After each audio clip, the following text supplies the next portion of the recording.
All right, everybody, welcome back. HSC Podcast 121 in the NFL season, past week 2 to week 3. Got Big Buck Steve on the mic, to Big Smooth, and Fresh Wes. Both of them sporting Raiders gear. It's either wearing it or it's up in the window, and they're happy this week. So we'll get into that. Thanks for listening. Don't forget to subscribe and like, and any comments, anything you want to hear football wise. We're in football mode, so love to hear it. All right, well, we'll talk about our picks, but we'll lead off by saying not a great start for us on our weekly picks. Wes is 500, and Derek and I are both below 500. So not the way we want to start, but it's not about how you start, it's how you finish. So we got to get back to that 65, 70% range. So it's a big week. But let's talk college football because got through week 3 last week. Couple of the big games we talked about, wasn't a lot of them, but Missouri Boston College was a top 25 game. Missouri hang on to win that one.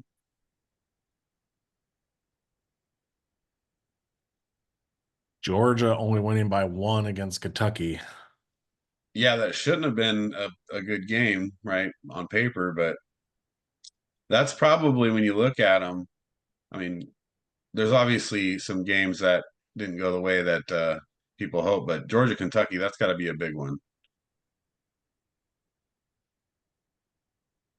So did Anyone that that was wanting Carson Beck as your drafted the quarterback you want to draft after that game, it's like, oof.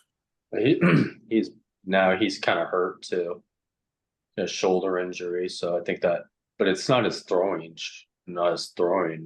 shoulder. Just, but he's going to play this week, I guess. So they dropped him in the polls, or at least in the AP, dropped him back to 2. So coach's poll still number 1. And they have a bye this week. Well, that probably is good for Beck if he's banged up. Yeah. Yeah, because they play Alabama after the next week. I'm surprised that AP didn't move Oregon, but coaches got him up at 6. I mean, Oregon handled that game pretty easily. Well, all of Oregon State's good players are on other teams now, right? They're all in the ACC. They definitely lost a lot of players. It's tough to rebuild, but they were playing well first 2 games. Yeah, but did they play anybody tough? What? Yeah, I mean, San Diego State and State. Idaho State. Yeah. Even early in the game, like watching the game, they were, Oregon, they just seem like they have been like making mistakes and they didn't look like they're going to score a lot. And then they did that speed option play where Dylan Gabriel ran for 70 yards almost. Yeah, that was 5. And that was such a smart play. I'm like, why don't you guys do that more? Because they did not expect that at all. They were completely not even prepared for something like that. And they got smoked. And from that point on, they turned on the Jets. And then they couldn't do anything wrong on offense. So, I mean, I'd like to see him do more of the speed option because Dylan Gabriel's fast. You got to utilize his athletic ability. Can't keep him in the pocket all the time. Yeah, they've been definitely he's been quite a bit of a pocket passer. Their line hasn't been great though, so that kind of hurt them for the first 2 games where their line played a lot better this game. That play you're talking about was brutal because they went short side of the field and that defensive end was, stuck between the two. You had to either take quarterback or running back, and usually, right, you tackle the quarterback. Yeah, there's just a hole there, and he just went through it. But he ran out to the defensive end ran out to the running back. But another, I mean, Alabama is starting to look good here. And Milrose, like another game where he has 2 touchdowns rushing, multiple touchdowns passing. To me, he's already the favorite to win the Heisman at this point. Um, if the thing is, he's still young. He's learning, and he's learning the offense. I think he's going to be unstoppable here. I would think still Cam Ward would be the front runner. Well, he's up there too. I mean, you got Ward. I mean, the thing about Yeah. it, it's like a track meet now between those guys. I'd say Dylan Gabriel is a long shot.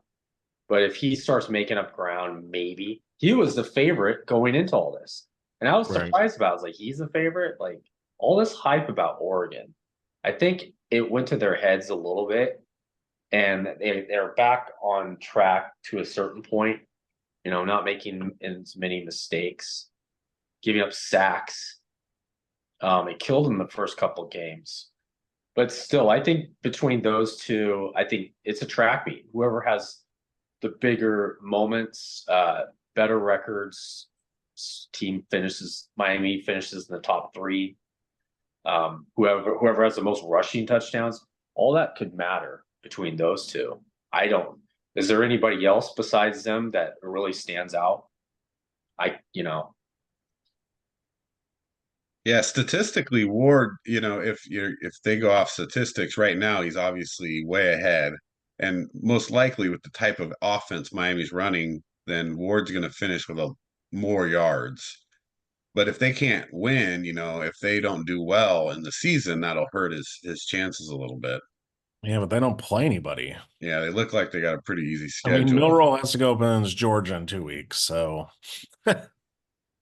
Yeah, I mean, the kid from Tennessee, I think, is a dark horse, but I can't pronounce his name. Your quarterback. I mean, he's putting up numbers. Yeah, the Boise State running back, they were talking about him being the running back candidate. Like he had really good start to the season too. Oh, sorry. Yeah. yeah, Janetti. Yeah, he's running for like 200 yards a game. What about Arch Manning? What the heck? I was like, I turned on my TV. I didn't know that yours was out. And I'm like, all of a sudden I'm seeing Manning just run all over. I'm like, what the hell's going on here? He put up some, numbers, but I mean, what's going on with yours? Is he banged? I think he's out this week, but I mean, I don't think that they're playing anybody tough. No, they play UL Monroe. Yeah, so they're just probably resting him for, they could probably rest him for a few weeks. Yeah, Mississippi State. Then you got Oklahoma and Georgia, so that's tough. Yeah, but that's like, yeah. So when are they? Yeah, so they could October 12th is Oklahoma, so they could probably sit him till then. Yeah. Yeah, you got like a whole month.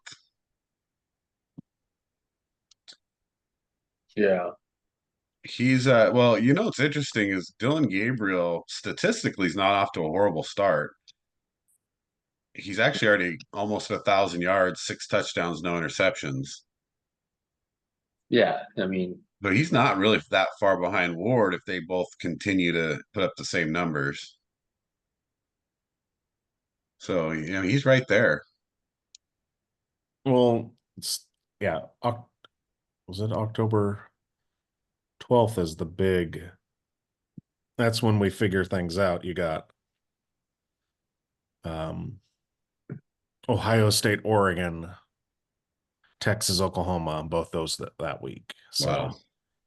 Ohio State, Oregon. That's going to be an interesting game. So we won't get into that too early. We'll wait for that one to come around. Nebraska keeps rolling, man. Yeah. So let's get into some of these week 4 games, or are we on week 4, right? Schedule. Yeah. So yeah, that's an early game too. It's Friday. So you got number 22 Nebraska, number 24 Illinois, and Illinois doesn't look easy. Mhm. It's in Lincoln though, so that's tough. Or 7.5 point favorite. The But way they're playing right now, I would say I'd go with them until they show something different. yeah. Yeah, I mean, Illinois is always tough. Like some years they're good and some years they're terrible. And this is a year that they're good. I mean, they're solid. Um, but yeah, it's the Big Ten. You just don't take anybody lightly except Wisconsin, you know. Like, like just the like This is a big game for Nebraska because they got Ohio State and USC later in the year. yeah. So they got to win this game. Well, the way Real is playing, I mean, Yeah, it's in Nebraska, I'm taking Nebraska. yeah, I'm gonna take Nebraska too, just because of Rayola. I mean, he just has so much confidence. And it's not like years past where you have these talented Nebraska quarterbacks that just kind of like it's almost like they fold. You know, Martinez and those Taylor guys. Martinez is horrible with that. Yeah, it's like, but everyone he was so like everyone thought, oh yeah, he's gonna be he's gonna help us get back to prominence. It's like, no, this guy is this. I mean, real is seems like he's the real deal. You know, no, He's fun to watch for sure, and you know you'll figure it out in a game like this, and the bigger games later in the season. Can he when he has to come down to earth and play, good solid fundamental football? Can he do it? well against the big guy. I mean, he's Yeah, it's a long season. They got you know I mean, they got a whole conference. You can't even think about a conference championship until you start winning some big games. And Illinois is another notch in like that process, but they should take care of Illinois. yeah. So that'll be one of the first early big games, and then Michigan USC, pretty big game there at 12:30 Yeah, and USC is actually favored in that game. on the road in Michigan. Yeah, because there's that perform Michigan against Texas. It's just they just did not look like they had the athletes. They lost everybody. They just look vulnerable. So, but again, it's in Michigan. I mean, again, you can't just walk into Michigan unless you're as good as Texas is. USC's good, but I mean, they're playing good. I just, you don't know how they're going to react. Isn't this their first Big Ten game of the season? Is it? Yeah. Yeah. So, I mean, it's going to be interesting to watch. Sure. Can you imagine if Michigan loses and they're 2-2 and you already have Florida State that's 0-3? Like Yeah. two of the big schools from last year are just done for the season. Oh, and Washington's not even there. Yeah. They Yep. lost to Washington State. Yeah, Yeah. Washington. So and then Texas is the only one, right? Yeah. Mm-hmm. Yep. USC had a big win though, starting off against LSU, so that helps them with their momentum. So yeah, I don't see why they don't go into Michigan and win this game. Isn't it funny? Michigan didn't look good. It hasn't looked good the last 2 weeks. They haven't looked good since Stallion left, Connor Stallion, right? Yeah. Isn't that why Harbaugh left? Because he's like, oh, shoot, I underachieved so many years, and then all of a sudden, poof, win a national championship, and then I'm out. Oh, now there's a bunch of allegations. Yeah.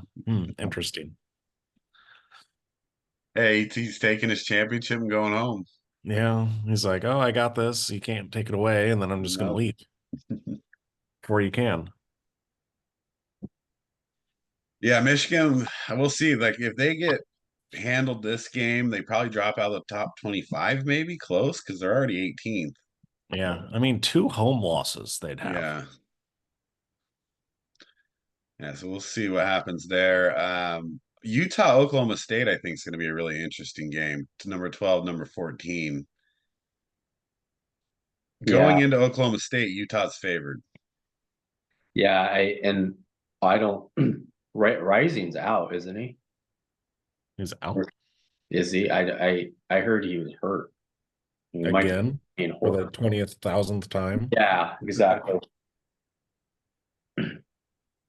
But I like Oklahoma State. I think the way the playoff is set up, anyone from the Big 12 has. I mean, it's kind of the it's a that's you get a bye for winning the Big 12. So I think a team like Kansas State, who looked impressive, um, Oklahoma State's right there too, and Utah. Whoever wins there, if they got a bye.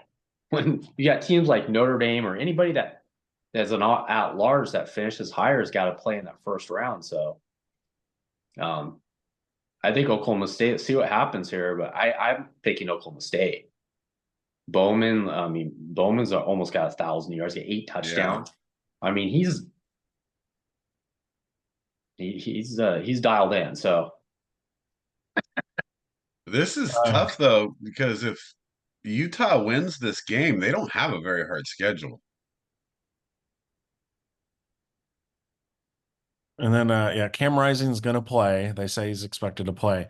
And I didn't realize. So this is a matchup between two seventh-year quarterbacks. Dude. I know it's like both Rising and Bowman are seventh-year quarterbacks. Wow. Awesome. Who's older? Okay, so Cam is 25. That's awesome. And then Bowman's around the same. Like Chris Winkie. Yeah, that's what I was talking about earlier. Bowman's only 24, and it is like basically almost a year difference. Wow. So you got to go with the experience. I'm going to go with the experienced quarterback, the one born still in the 1900s. That's tough. Yeah, that's gonna be it. What time is that on? 1 o'clock. 1 o'clock. That's gonna be a good game. I'm gonna go with Oklahoma State as well. I think they have enough firepower that they can score, and Utah just isn't looked prolific on offense. So I'm gonna go with Oklahoma State as well on that one. Tennessee at Oklahoma. Yeah, so that's another big one here. Number 6, number 15, in Norman. So it's Tennessee still the favorite by 7, though. I mean, Tennessee's putting up a lot of points, but against who? It's not. I mean, they look good, but this is going to be the test. No. Yeah, Oklahoma, they obviously haven't played anybody yet. No. Tennessee destroyed NC State, though. Yeah, they did. Tennessee looks like they have a lot of firepower right now. I mean, you look at their NC State, put 51 NC State and 70 on the other two teams. Obviously, they aren't good teams, but it's crazy. Still, you're not seeing other big schools putting up 70 points on not so good teams. Well, what's crazy is they're running for more yards than they're passing for. They're rushing for 336 a game and passing for 300 a game. So 639 yards a game on average. So they're putting up a lot of yardage. Yeah. Against Kent State, they were 1 yard away from having 300-yard rushers. Jeez. That's crazy. But it's going into Oklahoma, and I don't. Tennessee, yeah, they're an SEC team, but going to Oklahoma's tough. Well, for me personally, I hope Oklahoma wins because I can't stand Tennessee. So I'm going to go for Oklahoma on this one. Dude, Oklahoma right now, their last games they play Texas, Alabama, Ole Miss, Tennessee, Missouri. That's like almost all the top 7. They're only missing 2 and 3. Yeah. Yeah. I mean, there's no way, right? Oklahoma, you can't win all those games.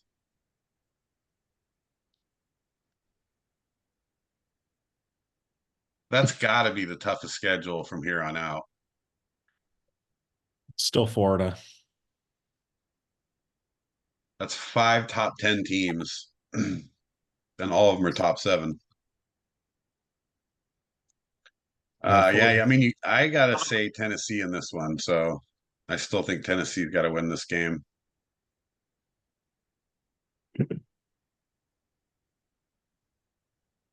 What are you guys going with? I got Oklahoma. Oklahoma. I got Tennessee. Well, those are. I mean, there's other good games. Those are the big ones, right? Top 25. No. Louisville just breaking the top 25. Got to play Georgia Tech. See how Notre Dame plays, playing Miami of Ohio. Should be pretty easy for them. Ohio State, Marshall. So there's not really any concerning games as you look down through these. UCLA, LSU. Yeah. It's interesting that LSU plays both LA schools. They play Yeah. the one that sucks. Like, I still can't believe the Indiana game. I was like, turn on my TV. I'm like, what? You're down 42 to 17 against Indiana at home. I was like, they should just play on a neutral site every week. If they'll play at home, just play somewhere else. You'll probably play better. And it's interesting because I forgot that Eric Bieniemy is their offensive coordinator. Right. Deshaun Watson is their head coach. You got Bieniemy. I Sean mean, Foster. Yeah. let's see. It's like, whoa, like you guys got to do better than that. Yeah, So they look good. Now you're going to go down to Death Valley. Like, good luck.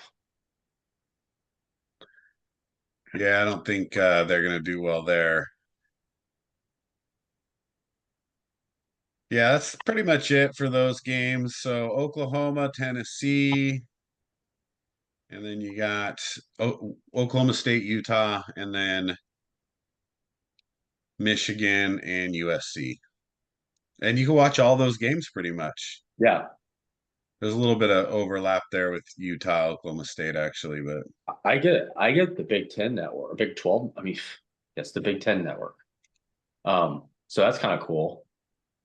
We didn't get it last year. yeah, there's a lot of games on that too. There's a lot of games and I got SEC now. I can pretty much almost watch any. No more Pac-12 network. Yeah, What about that? Yeah, they're gonna have a hard time putting that back together.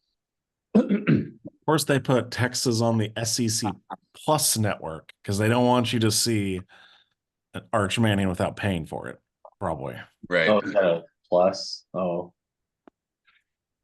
I don't care. Got to get his NIL money. Come on. Yeah. All right. So good week though in football still. So some big games there. Still early in the college football season, but you start to see the Heisman Trophy thing start to play out. You start to see some of the teams losing, start to play some conference games. And this is where I think college gets a little more exciting. There are usually a couple good games in the first few weeks, but it's a lot of teams playing nobody teams, winning 50-0, and not as fun as this time of year in college football. All right, well, let's jump over to NFL then. And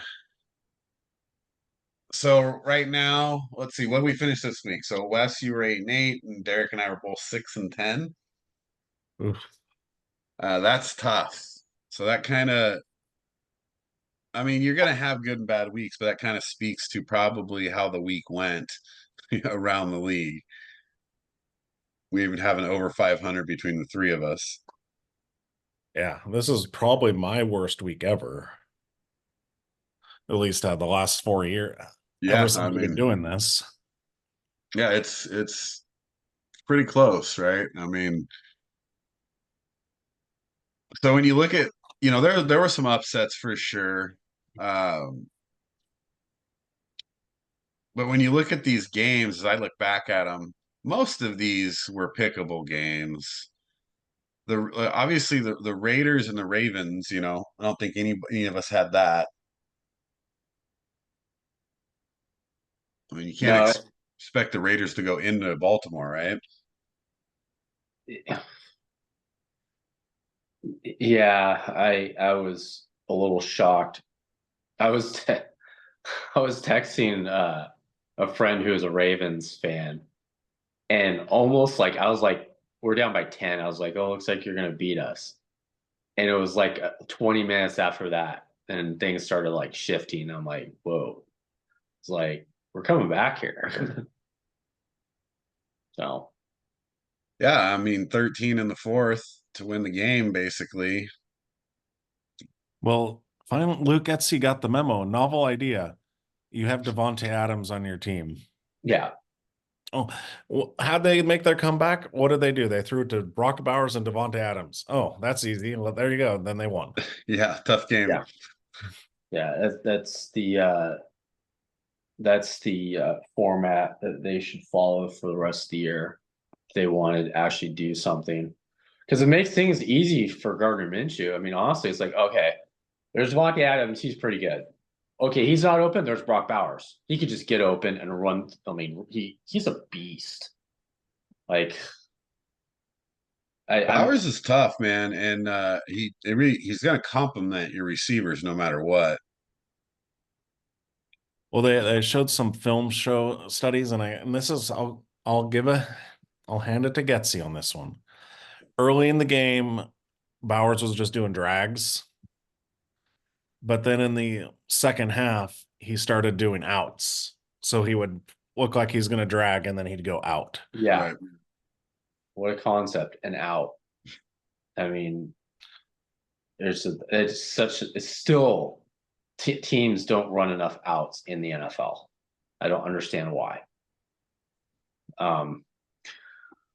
Yeah, and looking through all the games, I mean, I guess the Thursday night game kind of like that was a little surprising just to see Miami play that bad. I know Buffalo played well. I know Buffalo's playing good, but the Bills just beat them down. And I mean, this is not even a team with interceptions. Well, they had a lot of miscues early, and they never got back on track. I mean, Tua injury aside, are we just going to say the Dolphins never can beat anyone good? Yeah. I mean, that's been a problem for years for them. That's for sure. Yeah, I mean, they're fool's gold. They look flashy and everything, and then you get close and you're like, oh no, you're not real. Well, now they have to take the night games off the list. Okay, we can't play in cold weather.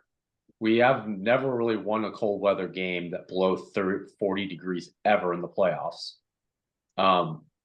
So check that off.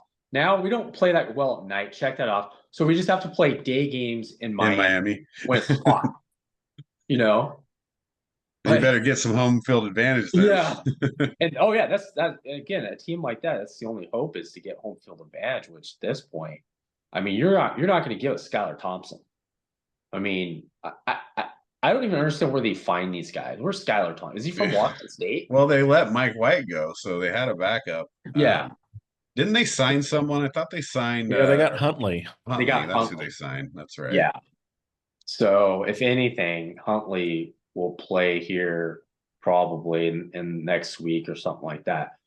But yeah, I mean, the first interception, okay, whatever. Second one was bad. Third one was the worst throw I've seen all year. Like I was beside myself. Like how can you throw that? Whoa! Worse than Levis and the Bears Dude, game? there's a tie. At least Levis was like falling and trying something weird. Like Levis it's worse, but Levis is not a top 5 paid quarterback here. Yeah, it was bad. The shuffle pass was like the worst throw. As like just a bad decision is really what it was. And Tua, it's like better. Like you just don't do that. And then again, I think he's trying to make up for it. And he goes out there and he dives, and I'm like, you could have had the first down without doing this. Like, and hurts himself. So So much for the Dolphins this year. Yeah. Yeah, that it looks tough on them with the two injury. Who knows? But maybe Huntley comes in and becomes a Pro Bowler again. Skylar Thompson from Kansas State. I wouldn't trust him. How about Vikings 49ers? That's kind of a surprise. Before the game started, after watching them play against each other, you could kind of tell the Vikings were there to play and didn't get pushed around and, fought back equally as hard. So watching the game, it wasn't as big a surprise. But before the game, yeah, you couldn't have told me that they'd win that game. And you're wondering why you picked Jamar Chase over Justin Jefferson after that 97-yard. Yeah. Yep. Yeah, I took them in that game just because they do, like, Minnesota has played the first game, they played physical, and Sam Darnold actually looked all right. I mean, he's got ability, and you've got Justin Jefferson. The only thing I was worried about is Addison playing. But yeah, they played a physical game, and I think San Francisco, even watching, of course they beat the Jets. Why wouldn't they beat the Jets? But you could see that they could have a potential problem just not even having McCaffrey there. Now Debo's hurt, so that kind of handicapped them. So, but again, it's early in the season, and I guess a lot of people bet on the Vikings, like in Vegas. Like, I don't know what everyone saw. Well, the 49ers have a tough time playing in Minnesota. Yeah, that's another thing too, is they don't like playing there. Yeah, they had the home field advantage. That definitely helps. Plus, doesn't O'Connell come from Shanahan too? So he knows all the system and the playbook. Yeah, their defense though was pretty good. Like they were definitely pressuring at the right times. They had them confused for quite a while, most of the game. So Minnesota, holding the number one spot in the division now in the North. And then how about the Saints? I mean, yeah, I think the Saints would win that game, yeah, but would I think they just dominate like that? Man, that's tough. Dude, I'm watching Alvin Kamara right now just run all over them. Like, he's not even getting touched. I love it how he goes in the end zone and just lays the ball down. He's like, this is stupid. Why am I even out here? Like, it's he had 44 fantasy points. Yeah. 4 touchdowns. Just insane. 180 yards from scrimmage, I mean, that's a good day at the office. Yeah. I mean, and Cowboys defense, I mean, my favorite was when after he's one of the touchdowns he scored, I think it was they're up 28-13 or something. It was when they went up in the 30s.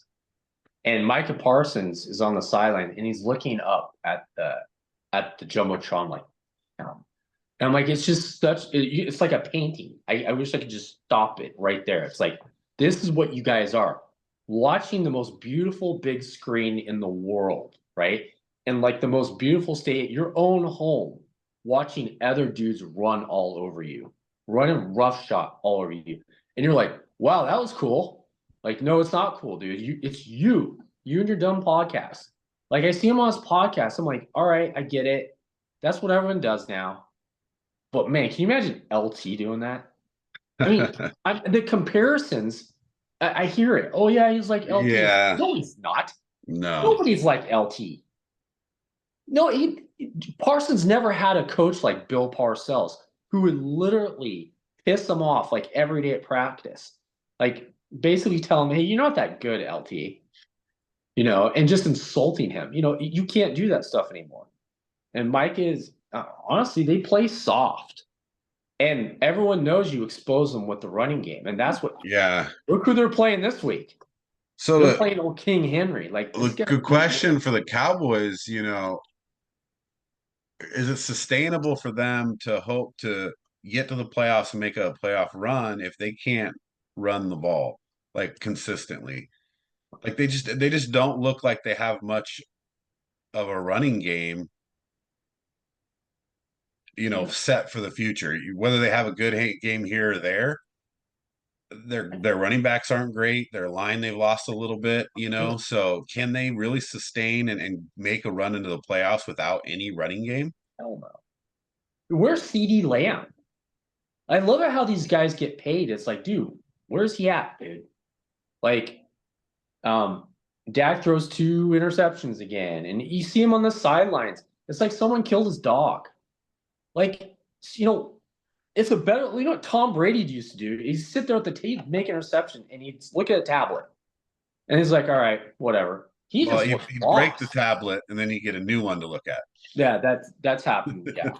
I mean, it's just, they are the ultimate bulletin board material for a football team. I guarantee you that all the noise, I guarantee you, like, opposing players, other teams are just nauseated by the ESPN 24/7 cycle of, will the Dallas Cowboys make a run to the Super Bowl and all this stuff. And I guarantee you, the Saints, they're just hanging up all this stuff. And they're like, we're just going to go in there and beat them down. And they did.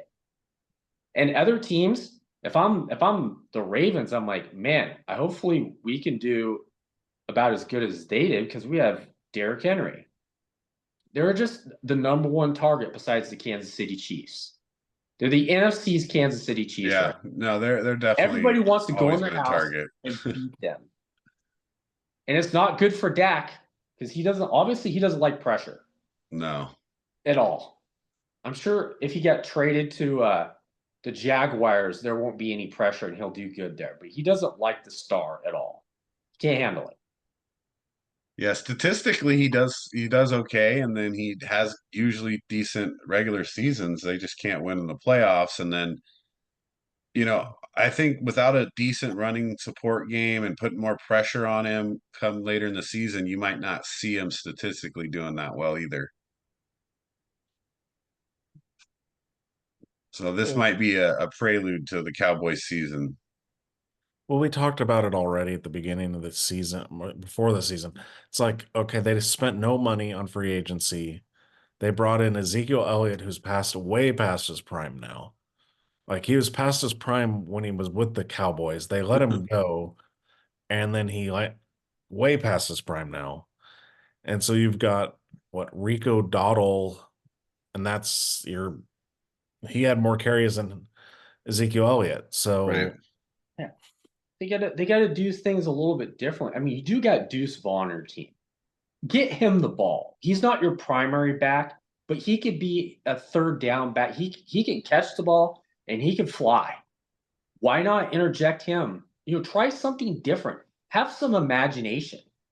Like, it's like they just go through and run the same plays, the tired thing. And teams, defense, they pick it up. The good teams pick it up pretty well what they're gonna do. Like the Saints did. They're predictable. Do something unpredictable. Yeah, like win in the playoffs. What about, so I want to jump over for Derek. What did you think about Anthony Richardson this week versus last week? Like, was it a whole different game? He throws 3 interceptions. What's the difference? It's growing pains. I mean, the thing is he's only started 19 games since high school. That's crazy. Yeah, that's crazy. So it's like he has all the talent. It's just he needs to get, he doesn't have accuracy. We all know that. We all know what he is. And yeah, they only ran Jonathan Taylor 12 times and he had 100 yards. So that's kind of on them. It's like, why are you letting Anthony Richardson throw the ball 34 times? Right.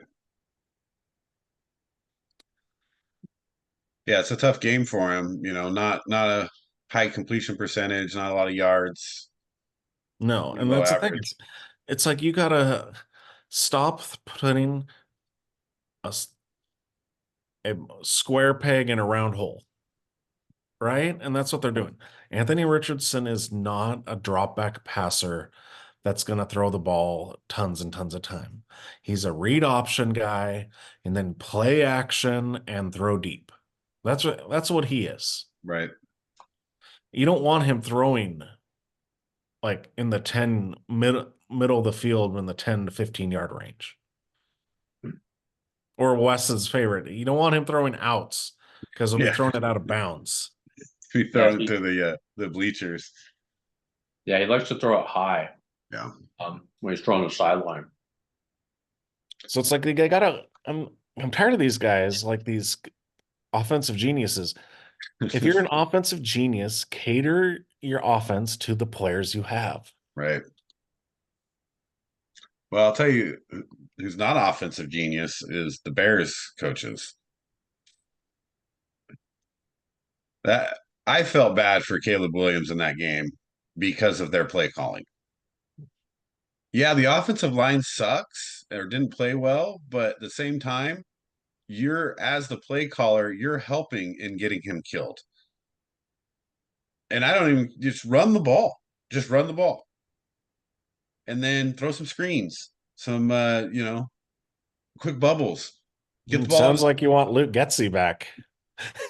Well, no, when you're getting blitzed like that, you have to do that. Luke Getsy does it on first down, second down, and third down. He's an every down bubble guy. Yeah. But when you're getting blitzed like that, you can't then say, okay, we're going to put you back in a 5-step drop from under center, or, we're going to run out of shotgun, but every route's going to take 4 seconds to develop. Right. You're just asking to get him killed. And he got worked over. And at some point, like, you got to say, as an offensive coordinator, I got to stop this.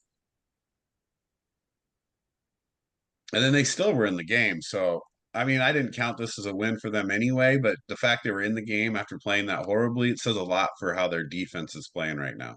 Yeah. And that's always a good thing. And then the Eagles, come on. I mean, what a way to lose a game. Saquon drops the ball, and then they get the field goal. Atlanta comes down, scores quickly, we might add easily, and wins that game. How disappointing is that a loss for Philadelphia? I feel like Sirianni's leash is getting shorter. That was all on him. Oh, he got pretty upset about being asked that question today, or last night. He just looks like he's, I mean, yeah, Barkley dropped the ball. I mean, okay, and of course Barkley's like, I let my team down. Come on, dude. The first game you wouldn't even won the first game if you didn't score 3 touchdowns. It's just like that happens. Sirianni just looks like a large segment of the fan base wants him gone already anyways. So he comes back, half the fan base is like, we don't want him. And he looks like he's a man that knows that he's not wanted. And so now he just looks like, this doesn't look like he's in control of the team. It's like, let's just let Jalen Hurts go out there and win us football games. Jalen Hurts is not that type of quarterback. He's not. He'll never be that type of a quarterback. You can't put all that on his. So Saquon's there to basically take all that off his shoulders, but it seems like they want to ride Hurts a little bit too much. Yeah, I think they also realized how much they miss AJ Brown. Yeah. In that game, or what AJ Brown brings to their team. Not just, I mean, statistically, if you look at since he came over, he's averaging 1,500 yards a season and a bunch of touchdowns. So Devonta Smith played well, but you're missing that big play receiver to really break the game open, and just Atlanta sticking around, kicking field goals. Yeah, gets the last chance, and guess what? Kirk Cousins finally shows up. And then, the Eagles defense was Swiss cheese on that last Yeah. drive. It's like, What dude, happened on that last drive? It's like they just went right down the field, and the last play call was a great play call in that trips formation. But still, all the way down, it's like you guys are just you're blown coverages, and I don't know what you Mooney think. ran your favorite play, the out, Well, that twice. was He yeah, ran it that twice was in a row yeah, 2 times. for like 25 yards each time, and then all of a sudden they're on the 12. Yeah, yeah, here's a novel idea. Maybe guard the sidelines because Right, and the they had last no minute with no timeout. timeouts. yeah. But it was that rookie corner. Uh, he's a great pick, and he's played pretty well. But you're still a rookie corner in a big moment, and he got burned on both of those, Yeah. especially the second one. The second one, it was like almost a deep dig to the outside, and man, he just didn't see it coming. So that was a surprise, that comeback. I mean, it's good for the Falcons. I think they needed that.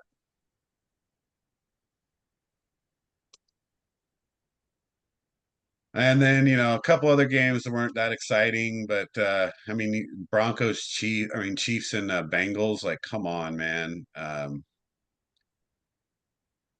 Sure is a disappointment there. Well, here's my thing. Okay. That game irritated me so much because I can't stand when someone's like, well, he's a rookie, he's making the dude has been playing football for how long? He's not a rookie in playing football. You ran into the receiver. Right. It's like, dude, and you're playing Kansas City, you can't do that.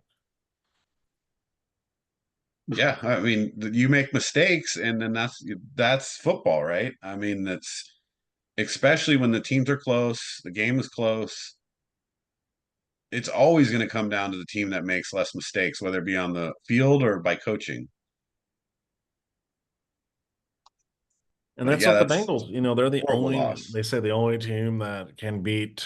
But then the last two times they made the dumbest mistakes in the world to lose both games. Yeah. Cardinals Rams is kind of a surprise. Not that the Cardinals won, but that the Rams just aren't showing up anymore. And now they're just getting injury prone again. Wow. 0-2 now. Up and Nakua. And then Marvin Harrison finally decided he wanted to play. So big game there out of Mr. Money. So overall, I mean, it was a good week. Lions disappointed me. Just didn't play good football. Coaching was bad. Like, the whole game was bad. Giants Commanders looked like the worst field goal fest you ever seen. No, that's the thing is the Giants had 3 touchdowns and lost. Right. They had 3 touchdowns and gave up 0 touchdowns Right. and lost. Well, that's why the extra point's so important, right? Yeah. So yeah, that's a wrap in week 2. That wraps that up as far as the recap. Week 3. So here we go. We'll get into the big one, week 3. Get into our picks. So we got HSC Podcast, NFL week 3 picks here. You guys ready? Hopefully. Can't have another bad week. So No. here we go. I'll lead us off here. Thursday night football, Patriots at the Jets. Even though the Patriots have played well, at the Jets defense played a lot better last week. Think they're starting to come around a little bit. I got to take the Jets here at home by 6. Yeah, I agree. I got the Jets here. The cover is 6.5, so they'd have to win by a touchdown. I got the Jets winning by 10.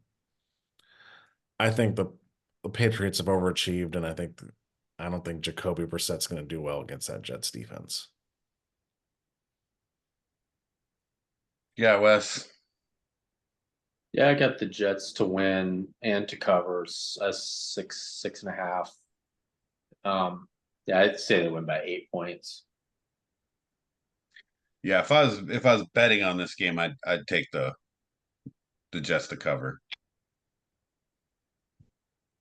So we'll give them 7 then. Get into early Sunday morning games. The Giants at the Browns. What do you got, Derek? You know, I love me some Giants, but not this time. Going into Cleveland with the way the Browns defense has been playing, and it doesn't really matter because the Giants aren't that good. I mean, Deshaun Watson doesn't have to do much except get into field goal range. So yeah, I got the Browns winning this. I don't want they'll probably cover but their offense is so bad it's hard to say. Yeah. They might be 6-0.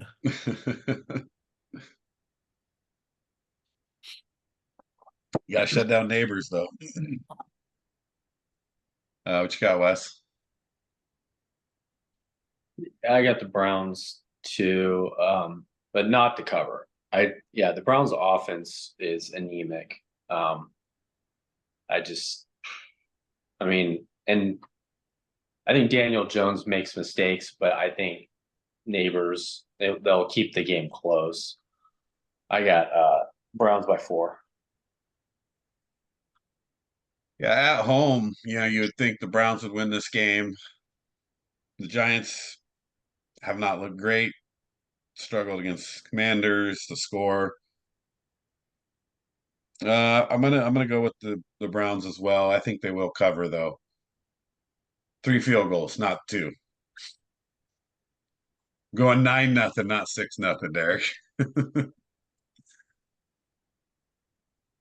Let's see, Wes. The Packers at Tennessee. Well, for some reason Tennessee's a 3-point favorite, which I thought it was interesting. I know Jordan Love's probably not coming back. Malik's going to probably start again. I'm still taking the Packers. Um, I Will Levis, just not seems like he doesn't. I mean, he's just not playing well. Their offense, they don't really have an offense right now. I think Packers win. Yeah, this is a tough one because Packers are going to be run heavy right down Jordan Love. Um, and Josh Jacobs already ran the ball 50 times this season. But here's the thing: Tennessee's defense can stop the run, so you're going to need Willis to play better. And Pollard, kind of woke up a little bit, so I think I'm going to take Tennessee at home here. What's the spread? I don't know. Yeah, I mean, you 3. got to take them to cover. Yeah, it would be a lot better if it was 2.5. Well, 3 because it's a pick 'em game Yeah. basically. Yeah, I'll still take Tennessee to cover. Malik What do you Willis got? was 12 of 14 for 122 yards. So they at least it's his revenge game, man. I mean, it kind of is. And you think about it, the coach of the Titans hates Will Levis. Think about it. The Bears game, he comes out and says, if we just punted, we would have won. Basically saying our quarterback sucks. And then this last week, he was screaming and yelling at him on the sidelines. There's lots of dysfunction there with the Titans, so I got to take the Packers here. Weirdly enough, I cannot tell you how weird this is to say Malik Willis is going to go 2-0 this year. Yeah, I mean, that's tough for anybody to say. That's a tough one. Here we go. Bears at Colts. Of course I'm gonna pick the Bears because we got to win this one. Looking at the beginning of the season, I figured, hey, Bears would win this game, so I'm going to stay with that. Although the Colts, and definitely not an easy team, got a lot of talent, obviously, on the offensive side of the ball. Defense is not bad. Bears defense looks really good right now. They have to find a way to play better on offense, and I think here's a good chance for them to do that. So I'm going to stick with the Bears here, and obviously they're the underdog, so they win. They're covering. Yeah, it's only a point. Yeah. Rode a dog by a point. That's kind of crazy. The only way the Colts could win is if they just run it down the Bears' throat. If Anthony Richardson is dropping back passing a bunch of that, Bears secondary is going to eat them alive. I got the Bears here. Buckner is out. DeForest Buckner is out for the Colts, so that's really huge for the Bears because that will help out them. Maybe their interior of their offensive line will actually play well then. Block somebody? Nah. So I got the Bears winning this one. Did you go, Wes? Yeah, I got the Bears too. Their defense did play well against Houston. Anthony Richards throws 3 interceptions against the Packers. It's just they don't run the ball. Yeah, I just have this feeling that for some reason they just want to drop Richardson back and throw the ball, and I think they're going to get in some trouble. He's going to turn the ball over again, and I think offensively, I think they'll figure out their protection issues because I think the fan base never wants to see that again. You draft someone, get the first overall pick in the draft, and you're getting them completely annihilated. So I think they'll win, but by a field goal. Close game, huh? Well, it's in Indianapolis, so it's always give the home team a few points from that, so could be close. Let's see, Minnesota or Houston at Minnesota. Interesting 2-0 matchup here. Surprisingly, if you've seen, the Texans haven't really played that well yet. If you look at their first 2 wins, they're not that great, No, right? no, not at all. Right. Was it the Colts where they barely beat the Colts, and then the barely beat the Bears too, because it was close the whole game, Yeah. even with everything that was going on. But I'm still taking the Texans here because I don't think the Vikings are for real. No I think faith in the Vikings, huh? the In Minnesota? Yeah, that's perfect. I mean, it's a dome. Right. You got Stingley on defense. He'll probably guard Jefferson. I mean, they were college teammates, right? So Yeah, that's it's a tough game for both of them here. So, uh, who was the favorite here? the Texans are favored by 2.5 on the road. 2.5 on the road. Yeah. What do you got, Wes? I got the Texans too.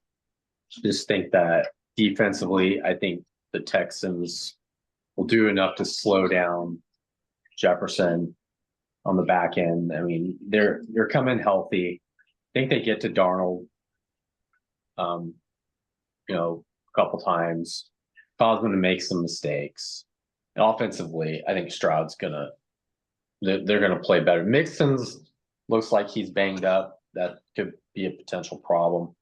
But I still think Stroud's gonna do more than Darnold. So I'll take the Texans by 5. Yeah, this is one of these teams has to go 3-0, right? That's crazy. To think that Minnesota could be the one that does it. I really want to take Minnesota here, but I think Texans are too talented. I hope they don't come off of that game overconfident in their defense just because of how poorly Chicago played on offense, because the Vikings can hurt you, especially with Jones. out of the backfield and Jefferson. So they're pretty tough. And I don't know actually if Jones is playing though.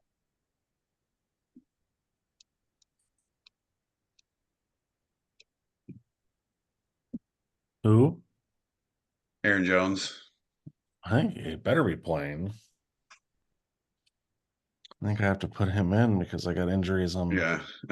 Well, either way, even with Aaron Jones playing, like I still think Houston's really talented.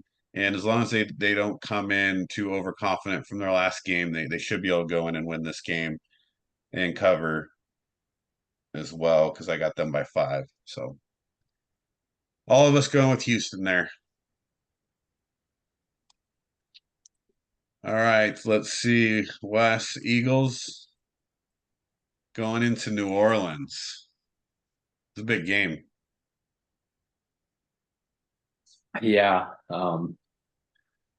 Even though New Orleans is basically, I think they've scored on 15 of their 15 possessions straight and 6 touchdowns in a row on Dallas. That's a no-brainer to take New Orleans here, but not by that much. I think they kind of come back down to earth. I think the Eagles are going to play out their mind. I just think in the end, the Saints will win by a field goal. And Sirianni will be on the chopping block. Yeah. I mean, they go 1-2, and especially if they play bad this game. So maybe if the Saints do come out, which I have the Saints by 10 because they're at home and the Saints are tough at home, and the Eagles just are a little shaky right now. So they're still kind of, are they going to be the Eagles that everybody thinks they're going to be, or are they going to, not, take possessions off, and just kind of choke a game away. So Saints are on a roll right now. I don't think it'll last all year, to be honest, but I think right now they have so much confidence. They're going back home. I can't see them not winning this game, and I got them by 10. Yeah, I got the Saints winning also. I have them winning the division, so I still the way that the offense is playing under Kubiak, it's making Derek Carr look like he was in like 2014, 2016. So yeah, I'm taking the Saints here. The Eagles are kind of in kind of disarray right now. And you think about this, we might have the Eagles and the Cowboys at like 1-2. Right. No, it's not a surprise for the Cowboys. I mean, it just, Yeah, yeah. this will tell you how good the Saints are. I think this is an important game for them.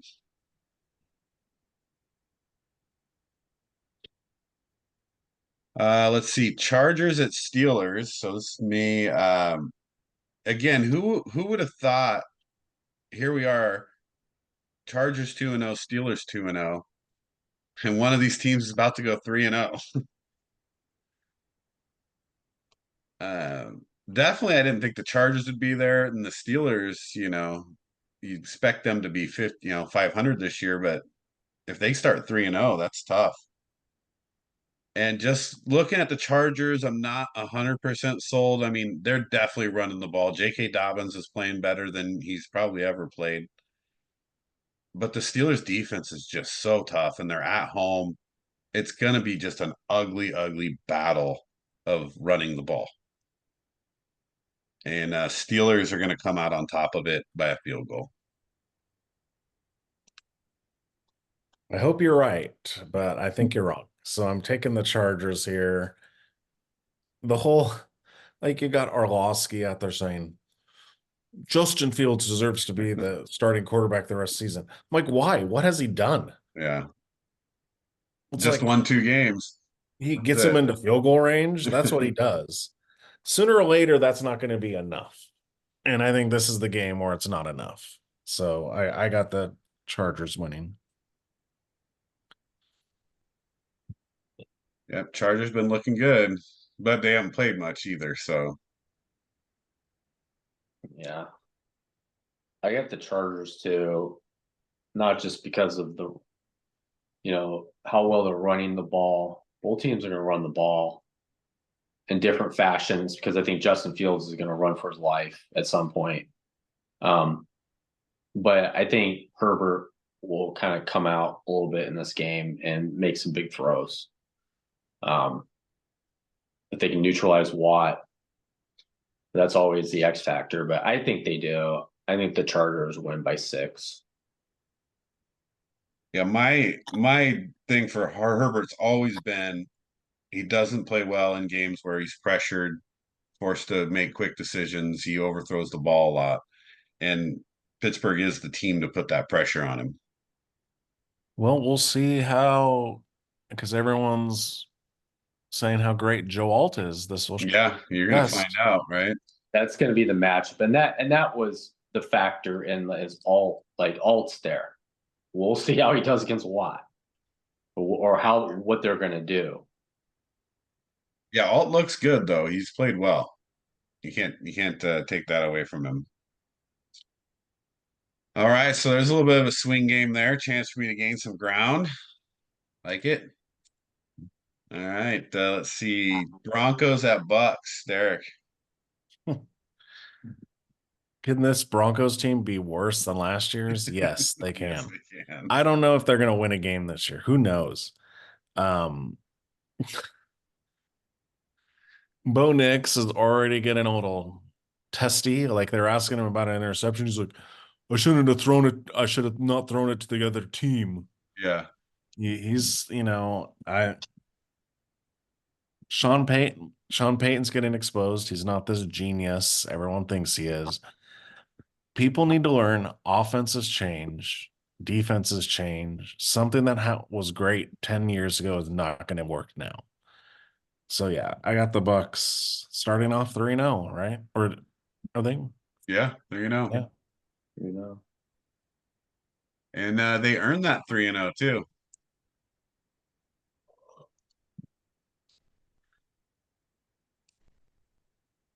Beating the Lions last week. Yeah. So what do you got, Wes? Yeah, it's a no-brainer. The Bucks, the safe pick. I don't even know what to say about the Broncos. I think Sean Payton is this idea that you're just going to get a rookie quarterback and then you're going to be competitive and maybe playoff bound. Obviously, something's off, and a lot of it has to do with him. You got a rookie quarterback. You got to make these simple. You got to figure it out. You got him. You wanted him. He was supposed to be. You're going to mold this guy into a decent quarterback, and it's not going to happen against the Bucks this week. So, taking the Bucks by 10. Yeah, I think we're all in agreement on this one. I mean, the Bucks are obviously a better team. They're playing at home. They'll cover the spread. The thing with Knicks, not that Caleb Williams is any better, but he hasn't thrown a touchdown yet. He's thrown 4 interceptions, 35 QBR. He doesn't have the talent around him to have that luxury of having a bunch of bad games in a row where, Caleb Williams at least, he has a little bit of talent around him so he can dig himself out. I think once they start digging this hole with Bo Nix, he may not come back from it and put him into a really, really poor rookie season. So rolling with Tampa Bay as well at home. So let's see. Here you guys go. Game of the week. What do you got, Wes? You got the Panthers at the Raiders. Well, I'm going to take the Raiders, of course, because they're playing like the worst team in the NFL. But caution to the wind.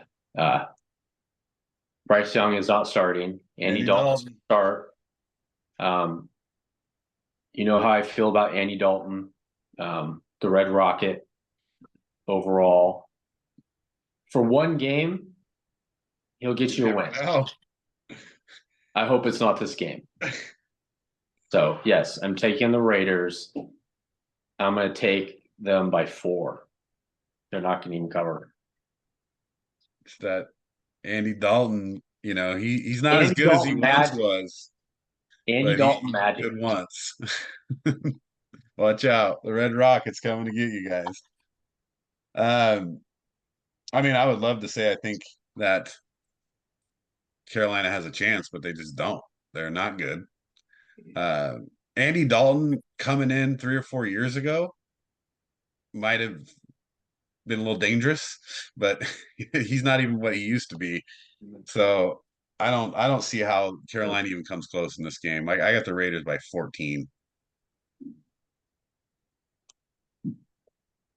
So I just looked on my phone and there's a report that came out.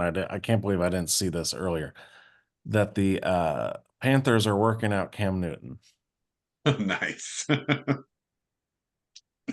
that would be awesome. If there's more of a garbage owner than Tepper, I don't know. I mean, the dude, you force your GM to trade all this stuff for Bryce Young because that's who you wanted. Right. They wanted CJ Stroud. You wanted Bryce Young. Bring in Bryce Young. He has a horrible season. Why? Because they have no talent around them at all. So then you're like, okay, we'll bring in an offensive guru. 2 games in the season, he obviously is a horrible coach. And he can't even, and then he's like, oh, we're going to go with Andy Dalton. What the? Because it's Bryce's fault. Yeah, you're going to just, dude, what? Peyton Manning led the league in interceptions his rookie year because he had a garbage team around him when he first came out, right? You Yeah, I haven't put, mean, Bryce is not a rookie anymore, though. he's only played 2 games. Name players on his team. Oh no, he's got a horrible team, that's for sure. There's no doubt. That. I But mean, they at least they tried, with getting Leggett, but your running backs aren't good. You're relying on Adam Thielen and Deontay Johnson as your wide receivers. That's not good. Deontay Johnson can't catch a ball. Thielen's getting too old to run. So, like, what are you really giving him? yeah, so the Andy Dalton news was very disturbing to me because I can't stand him playing against he always plays well against the Raiders. But the Raiders have a secret weapon now. A defense? Marvin Lewis is on their sidelines now. Who Yeah. knows Andy Dalton better than Marvin Right, Lewis? right. So I got the Raiders, but I'm gonna be more like Wes. I think it'll be like 5 points. Yeah. I mean, the Panthers have scored like 13 points all year. It's just I feel like the Raiders just do. I think their philosophy is just do enough to win. Play up to the level of the competition, huh? Yeah, it's not like All they. right. I mean, obviously, though, last year they put up almost 70 on the Chargers, so I can't say that they can't. Yeah. But yeah, the Panthers lost Derek Brown for the season. J.C. Horn's probably still hurt. I mean, Well, Minshew's throwing the ball. You got, Brock Bowers has a big game, so his confidence is sky high. Devontae Adams is going to get his, and you're playing the Panthers. right? Like, how can you lose this game? You can't. That's why it scares me. Being a Raider fan, this is what scares us. Yeah, believe me. Oh man. All right. Okay. So all on the Raiders there. Dolphins Seahawks. Man, in Seattle. Here's another thing. Like, I just can't imagine I'm taking Seattle here to go 3-0. So Seattle now will start the season 3-0 because the Dolphins, I think they're kind of a wreck. Uh, Seattle is just good. They're not good. They're not great. They're not horrible. They're just going to be better than the Dolphins. And I got them covering as well. So I'm going to have the Seahawks by 6. Yeah, I agree on this. If it was to I'd probably take the Dolphins, but it is in Seattle. You got Skylar Thompson coming in. It's just a tough place to play. So yeah, I got Seattle winning. But yeah, it's kind of crazy that they'll be probably 3-0. Right. This is where I hope the Dolphins win, but I had to take Seattle. Right. Yeah, Wes. Well, I'm taking the Seahawks. I mean, when you start looking at quarterback play, Skylar Thompson versus Geno Smith, definitely not a quarterback duel here. But they got DK Metcalf, and they're running the ball well. They're going to do enough to win. I don't think they're going to. I think it will be. They'll win by a touchdown.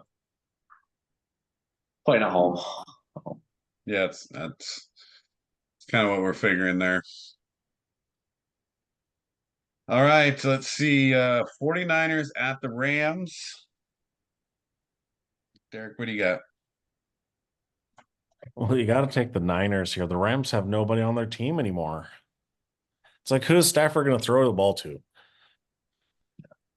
Robinson, Tutu Atwell.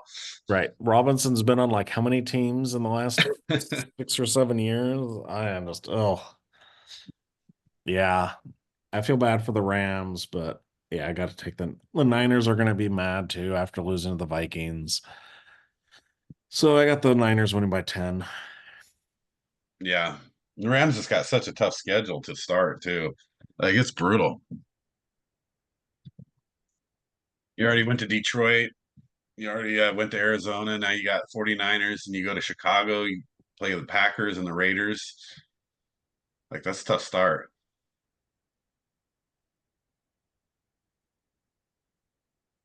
Let's see. 49ers, Rams, West. What do you got? Yeah, 49ers are going to win. Yeah, just too many injuries. Cup's out. Yeah, they're just Nakuda's out. So yeah, I've taken the Niners by 13.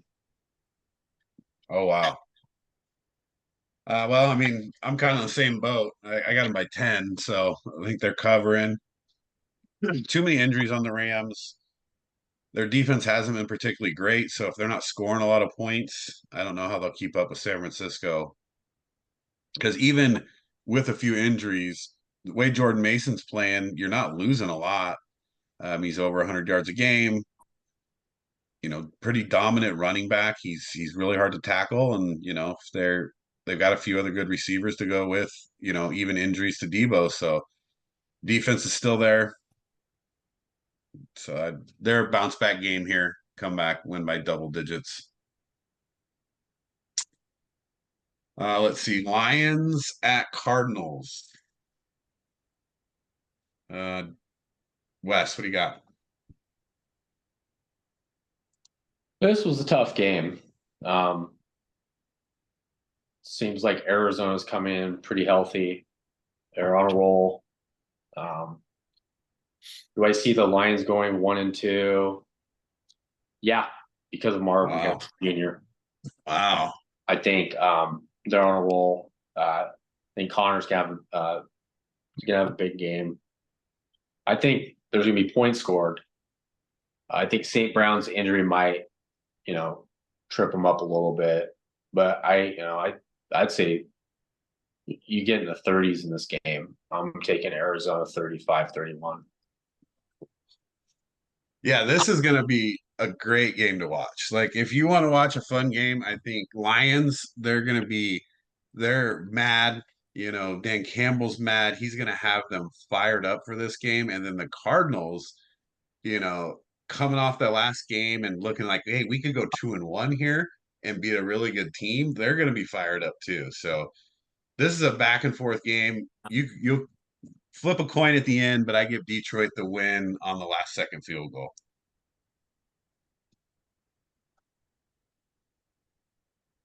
Yeah, this one's a difficult one, like you've all said, because I can't see the Lions going 1-2. But the Cardinals could be going 3, could have gone 3-0 because they should have beat Buffalo. That's at home for the Cards, but I'm still taking Dan Campbell and the Lions. I got to ride that train, so I'm taking the Lions to win by a field goal. That's the first game Wes and I have been different on this week. Yeah, I just went back and forth. I wanted to take. It's just such a toss up for me right now. I'm not impressed though. I watched almost all the Lions game when they played Tampa, and I just say their offense. They got to run the ball. They Yeah, get. I They don't got. understand. You have Yeah, they're supposed to be their identity, and they they have didn't. to. Montgomery and Gibbs. If they run the ball, yeah, they you know they're going to beat anybody. They run the ball well, but Jameson Williams, you know, he's the X factor. They can get the ball deep to him. Yeah, they got to use their weapons better. You've got two really good running backs. You've got a good tight end. You've got now a deep threat with one of the better, receiving receivers, route runners in the league. And you're not taking advantage of that very well right now. So I can't, like I said, it's going to be a good game, but I think Detroit will pull it out this time. But man, I wouldn't be surprised if Arizona ends up 2-1 here with the way they're All right. playing last week and just, coming off that Marvin Harrison Jr. getting involved. Connor's playing well. McBride's playing well. That should be fun to watch. All right, so here we go. Chiefs Falcons for the Sunday night game. Oh man, I hate the Chiefs. They're gonna go 3-0. Because even though the Falcons are at home, I don't trust the Falcons yet. They came back and they won that game, but they didn't look great in it. They didn't look good in their first game. And I don't see them being able to beat Kansas City at this point in the season. But they're coming off a little bit of a momentum builder, but Kansas City is as well. So I'm still going to take Kansas City to cover. I got them by 6. Yeah, I don't understand how many times I don't care about the Falcons. I don't want to see them on national TV anymore. That was a fluke on Monday.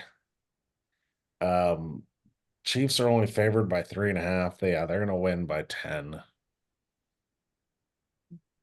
No faith in the Falcons, huh? Yeah. Yeah. I mean, I have some faith in the Falcons for a couple quarters, like 3 and maybe 3.5. But again, we are talking about Kirk Cousins, and I know he's Captain Kirk. I just watched them celebrating in the locker room. It's like you're just giving the Super Bowl trophy now. I mean, that you beat the Eagles, and you're very lucky to beat the Eagles. So no, I'm taking. No, Pacheco's out. I don't think it really matters. They'll find a way to beat the Falcons. So I got Kansas City by 9. Yeah, I think we're all in agreement there. But I will say they have momentum. They look excited, man. They're pumped. Like they're just. They look like they just won the Super Bowl, dude. Spraying water wherever they're spraying Yeah. all over. I'm like, all right, dude, you guys, let's see it. You're 1-1, and Yeah, you just barely won that game.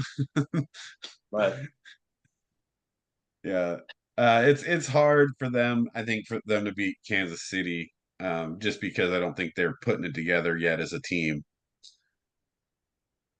So definitely got to go Kansas City.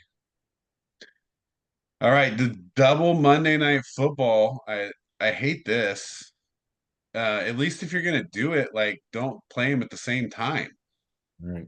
they do that. Although, Steve, did you forget? Did we do Ravens Cowboys? Oh, No. we skipped Ravens Cowboys, didn't we? No. Yep, we didn't miss it. So let's go back to Ravens at the Cowboys. Uh, who's up? Let's see. think it's you. Yes, I'll go. Ravens at the Cowboys. Ravens have to win this game. You're 0-2. I get it. You're going into Dallas, but you can't go 0-3. And Dallas didn't play a great last game. I mean, Baltimore is only 1-point favorite, but they're on the road and they're still a favorite. So that tells you something. You got to win. I mean, if Ravens lose this game, that puts them in a lot of trouble. So I can't see them losing. And I can see Dallas being 1-2. I can't see the Ravens being 0-3. So I'm going to take the Ravens by a touchdown. Yeah, I agree. There's no way the Ravens can go 0-3. The running game of Derrick Henry and Lamar Jackson will lead them to a victory here, but I say they beat them by 10.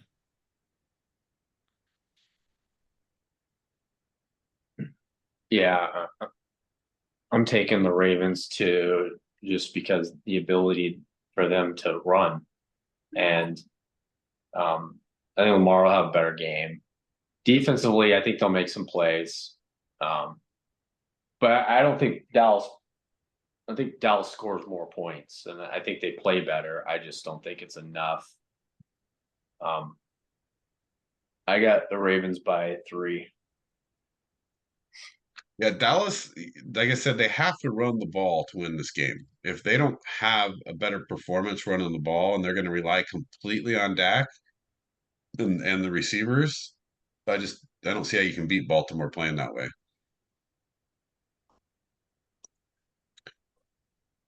All right. So let's see. We got them all now. So Jags at the Bills. Monday night, early game, I guess, 45-minute earlier start. What do you got, Yeah, Derek? like you said, what's like this is stupid. Yeah. It's like really, I have to flip between the games now. And then the games are pretty crap too, so at least the night game is or the late game. This one, I'm sorry, Jags, but you're starting off the season 0-3. The Bills, what can you say? You think they're down, you think they don't have what it takes, and then they just demolished over the Dolphins. And they squeaked out a win with the Cards, but yeah, they're 2-0. I gotta go Bills going 3-0 here. What do you got, Wes? No, I got the Bills. I got you know they're look plug and play on defense. I mean their defense played great, and it's the Dolphins. I think Trevor Lawrence probably has a better game because how can you have any worse of a start? Like the Cleveland game was anemic on offense, and if it wasn't for the rookie, um, they probably didn't even score a touchdown. So I think they do a little bit better, but I still think the Bills win by 10 points. Yeah, this is a tough one because Jacksonville's at home. Or no, Jacksonville's on the road, I mean. And the Bills are 2-0, and it's like, how am I going to pick Jacksonville over Buffalo? But I am. So we get a swing game here because Jacksonville, early in the season, this is a big game for them. And if you can't get up for this game, then you might as well just pack it in. You're in a tough division. You have to get this win. Jacksonville's got the talent, especially on offense, to do it. They just haven't put it together yet again this year. So at this point, when you stop believing in Trevor Lawrence? Well, they're already talking about Peterson gone. Yeah, I mean, same thing. It's like, well, you have all this talent and you should be winning these games, but you're not. This is a big game for them. So we got a swing game here. I'm going to take Jacksonville in a close one. Jacksonville by 3.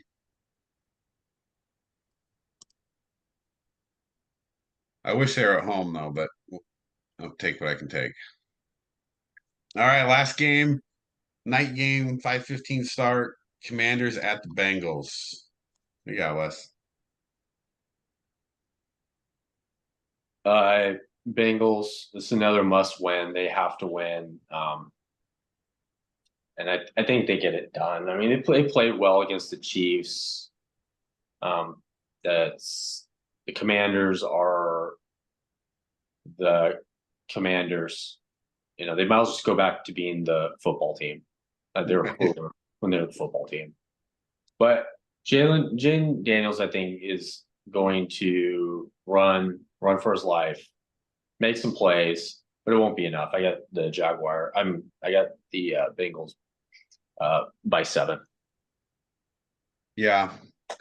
Jade Daniels will come around. He's a good athlete. He's a good quarterback. He throws the ball well. He actually makes pretty good decisions when he's let to.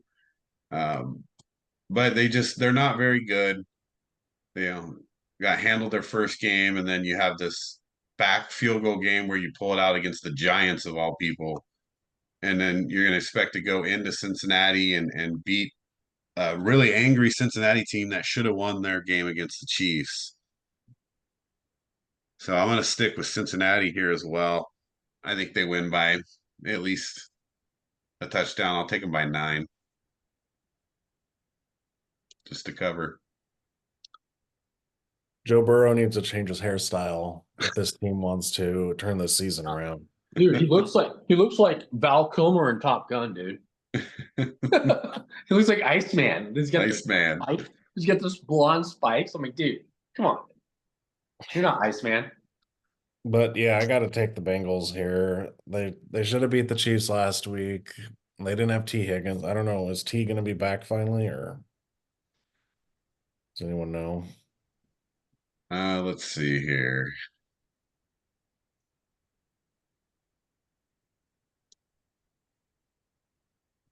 It doesn't say whether he's returning for sure or not. Yeah, so I'll still take them. I mean, they do still have Jamar Chase, but something's brewing though. The Bengals have lots of turmoil. Yeah. You didn't give Chase his contract. Higgins is hurt because he didn't get his contract. I mean, cheap franchises, this is when you play games, this is what happens. But Yeah, I mean, you got 2 number 1 receivers, and you're not going to pay either of them. Well, they got to renovate the stadium. Do you hear that? They're renovating. So I don't know where they're getting their funding. I mean, what are they? You taking out ads or something? I mean, yeah, I don't understand. They are dysfunctional. They lose. Number one, there's only been 3 teams to ever win a Super Bowl after going 0-2. The last was 2008. So you got all these 0-2 teams. That's an 0-2 team that could go 0-3 if they're not careful, especially if they're having a problem. Chase is not happy at all. Oh. Yeah, it's hard enough to go 0-2 and make the playoffs. You go 0-3, now you have a real hard time making the playoffs. Bengals have gone 0-2 the last 3 years. Yeah. Yeah, so it's nothing new for them, right? They're on regular ground here. Yeah, they should have won last week, though. I mean, legitimately, there's a lot of times where you look at a game and you say you could have, should have, would have, but that's one of the ones where you're just like, that's just stupid. And yeah. So that's different than the guy dropped it, or he like the Saquon thing. When you're just making dumb plays, you deserve it. So that's so we got a couple swing games in there. Not a lot though, not a lot this week. See, not a lot of room for me to catch up here, but either we all go down with the ship, or we all have a good week.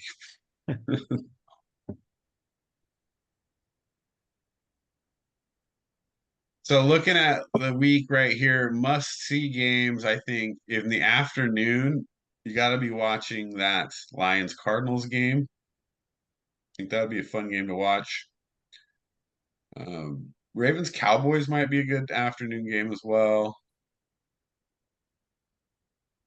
Morning game, Chargers-Steelers, I think is a super interesting game to watch. Eagles-Saints, Vikings-Texans. There's a lot of good morning games. Bears, Colts. Bears, Colts, Packers, Titans.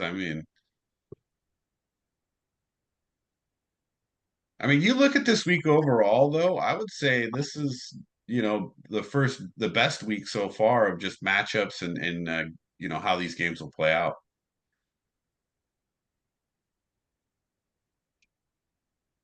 So hopefully we'll see some good football this week. Going to make it hard for people to pick their fantasy teams. Who are you going to play? Who are you going to not play? HSC Podcast fantasy football last week finally got on the board. I won my first game of the year, so I'm 1-1. Wes, you dropped to 1-1, losing to Derek. And Derek's 2-0. You and Team Knight, the only two 2-0s to start the season. That's right. Led by Kyler Murray and Brock Bowers. Yep. Daniel I know Carlson. my sister's going to be upset. She lost on that Drake London catch. Is that really how she lost? Yep. Oh, She would have been 2-0 as well. That's a ouch. brutal way to lose. Yeah. That's tough. Last game of the week, last play really of the game.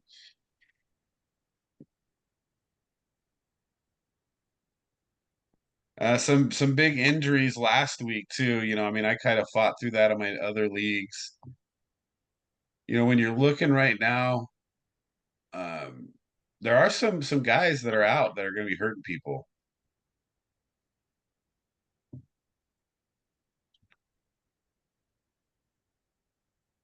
Cup's going to be hurting me being out. Yeah, you're going to be missing Cup.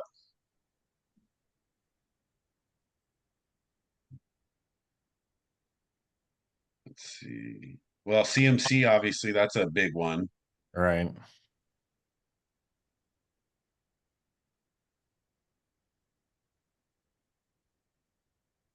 Who else? There's a few other that AJ Brown, like I said, he was a hurt for me last week on a different league. Debo, he's a little banged up. Cup's out.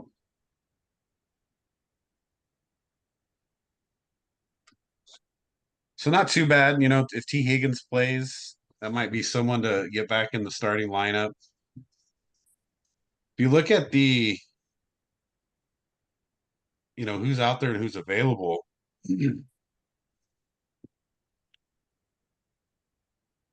Not a lot of great receivers, but you got to look at, possibly the Rams. Can I pick up maybe Johnson? Robinson. Yeah, well, if Robinson's available, and then Quentin Johnston, he finally had his first real game in the NFL. Juwan Jennings for the Niners if Debo's not playing. Yeah, Juwan Jennings. Steele, if you need a running back, he'll probably be starting for Pacheco.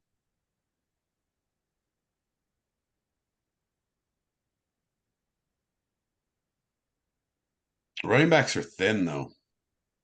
Yeah. It's not a lot to choose from there. Quarterbacks, you can always get Derek Carr. Do you need a quarterback?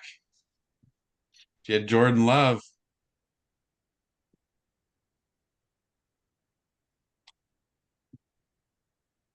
Tom Brady's on there. You never know, dude.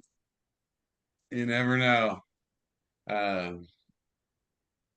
Miami calling him up. So there's a few waiver wire things. Not a lot of big injuries, but there are definitely some out there affecting people. Still got to play the right people, right games, right? That's kind of the whole idea. Kickers seem to be getting a lot of points this season. Yeah. Not a lot of touchdowns getting. Every game I'm playing, my kickers are against me getting 20, 25 points, and it's crazy. Like, how are these kickers just? They were talking about this in the Bears game too. 55-yarder is just nothing anymore. Right. Like, oh, just lining up for a routine 55-yard field goal. They should move. We should move the points down for kickers. 3 points regardless of where you kick it from, since you guys can kick it from across the field. I don't know. The kickers are now making a big difference. Well, yeah, especially with I think the kickoff rule because they now start at the 30. Right. Yeah, you So only need 25 yards almost to kick a field goal. well, you would still probably need what? 10. So it'd be what? It's like 17 yards, right? So Yeah, you I get to guess the 42 gives you a 59-yarder. yeah. So yeah, you're only 28 yards away from a 59-yarder. And dude, these guys are banging through 55, 59-yarders too. So fantasy football, yeah, pick up kickers. That's my new advice. Get your right kicker every week. Can you put a kicker at flex? Right? Flexing kickers. Can you? I don't think so. You should be able to. That's only fair. Come on. No, I don't think you can, but you should be able to. Okay, as we wrap up here, I heard this interesting question, and I want to ask the same question to you guys and see what you guys say. If you could change a rule in the NFL, what rule would you change? Hmm. So thinking about the different rules, and I listened to a couple things, so I kind of have a little bit of advantage on this. And um, so, for example, like the onside kick rule, it's Yeah. kind of disappointing that they got rid of that, basically.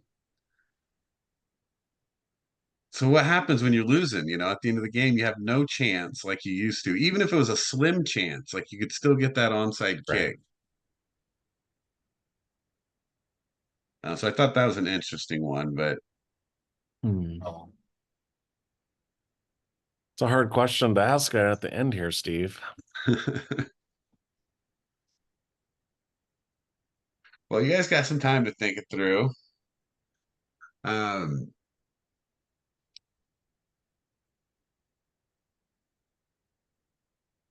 yeah, and there's a lot of things changing in the NFL, like because that kind of Oh, I know. I can't stand the if the quarterback leaves the pocket, all he has to do is throw it to the line of scrimmage. yeah can just I throw it hate that. anywhere. Yeah. I agree. I don't really like that rule either. Like that kind. I mean, you should have to throw it near a receiver. Yeah. Yeah, that's a good one. Yeah, Mhm. mine. I mean, mine is, and it's so tough because it's a subjective rule. Is I just think they're too loose with roughing the passer, and I get it. We're trying to protect people and protect quarterbacks in particular because they are pretty vulnerable. But it's the leg hits, the head helmet hits. I get it, but they just with all of the different ways that they call roughing the passer now, guys aren't able to stop themselves even when they hit hard and they hit in the chest and they move off to the side. Even they don't put the pressure on their weight on them, they still get the call. Yeah. Yeah. I mean, I just saw one of those and I was like, that's crazy. Like what can that guy possibly do? So mine is the roughing the quarterback. Like they're players too. Otherwise we just put flags on them, right? Give them the red jersey.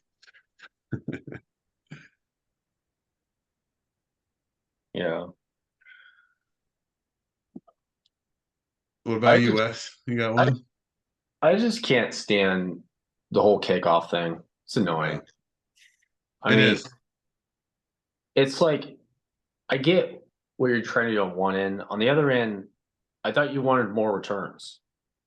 I mean, what are we doing? Like, figure that one out. Like, it's stupid watching so many touchbacks.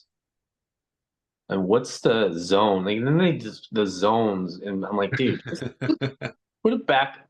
I was watching college game tonight. I'm like, I just miss the regular kickoff. Yeah. Yeah, it's such an exciting play too, and it makes, special teams fun to watch. Yeah. And I do not enjoy watching the kickoffs. Just the way they line up. I guess maybe we'll get used to it, but it's weird. So I agree with that one too. So there are quite a few of them, but um I think Derek, you're onto something there. They should change that rule though for sure. Because I hate that. Yeah. All right. Well, hopefully we are on to a better week this week. Uh Overall standings, Wes is 16-16. Derek, you are 15-17. Um. Yep. Yep, and I'm 14-18. So Wes has got a 2-game lead already, starting off the season. But we're right there. So we got a few swing games this week. We'll see how we do. Get back at it and try to get back above 500. It's the goal for me. We got one final tidbit of information that is hilarious because the Carolina Panthers are a joke of a franchise. They have traded Christian McCaffrey, DJ Moore, and Brian Burns and have given up more first round picks than they've gotten out of those deals. That really is bad. I mean, you think about that. That's a good running back, good receiver, one of the better linebackers. That's a lot to give up. And to get no firsts out of Right. that. Well, I mean, the Bears trade is going to be historically the worst trade ever. I don't know how you can make a worse trade than that. Yeah, because they still have the Panthers second rounder next year. Yeah. Like, Yeah, still got another one coming. So, all right, we'll wrap it up there. Thanks for listening, everybody. Don't forget to give us some comments, chime in, any topics you want to hear, anything. But yeah, we will see you guys next time.